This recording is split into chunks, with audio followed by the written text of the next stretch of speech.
There are so many beautiful aquarium plants to choose from, and some are trickier than others. However, you might not know that the Amazon sword has been gracing aquariums since the early 1900s, making it one of the earliest plants in the hobby and still one of the most trusted today. In this video, I'll show you what makes the Amazon sword such a staple, how to keep it thriving in your aquarium, and how to stop it from joining your long list of plants you've accidentally killed. Native to the rivers and floodplains of South and Central America, the Amazon sword grows in slow to moderate flow, often rooted in nutrient-rich sediment. In the wild, it can grow immersed, sending its leaves above the water's surface. The Amazon sword is one of those plants that just gets on with it. It's hardy, it's fast growing, and it's perfect for beginners. Amazon swords will tolerate low light, but if you actually want it to grow instead of just exist, aim for medium to high lighting for about 8 hours a day. But you've got to keep things balanced. Stronger light will speed up growth, but it can also give algae a head start if your nutrients aren't in check.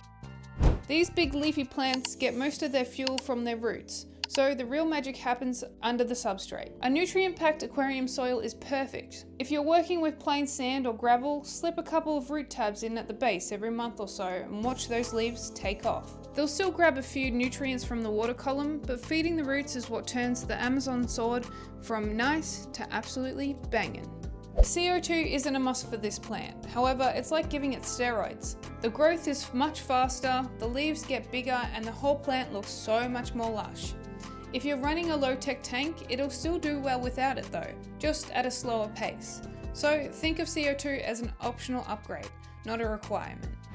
This plant's not picky about water, which is why it's stuck around the hobby for so long. Anywhere between 22 to 28 degrees Celsius, a pH of 6 to 7.5, and a soft to moderate hard water will keep it happy.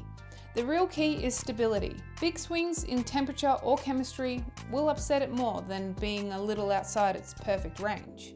Older leaves can turn yellow and die off, so prune them at the base just to keep it looking fresh. In big tanks, a mature sword can easily reach 40 to 50 centimeters tall, so be ready to trim it, or it might start blocking off light for your other plants below it. One of the most exciting things about aquarium plants is the way they propagate. Every so often, a healthy sword will send out a flower stalk that reaches up towards the surface. Instead of flowers though, you'll often see tiny plantlets forming along it. Yep, that's right, free baby plants. You can snip them off and plant them elsewhere once they've grown a few roots. How cool! A common mistake is to bury the crown too deep. That's where the leaves meet the roots, and this will cause it to rot. Another is planting it in plain sand or gravel without any root tabs and then wondering why it's not growing. In indigenous Amazon cultures, the Amazon sword symbolizes strength, resilience, and ecological balance, a reflection of its robust nature and adaptability in dense, challenging aquatic environments. If you'd love to learn more about aquarium plants or fish, subscribe and follow along. I'm building a full library of species highlights so you can choose your favorites, keep them thriving, and avoid the mistakes that cut their story short. Thanks for watching.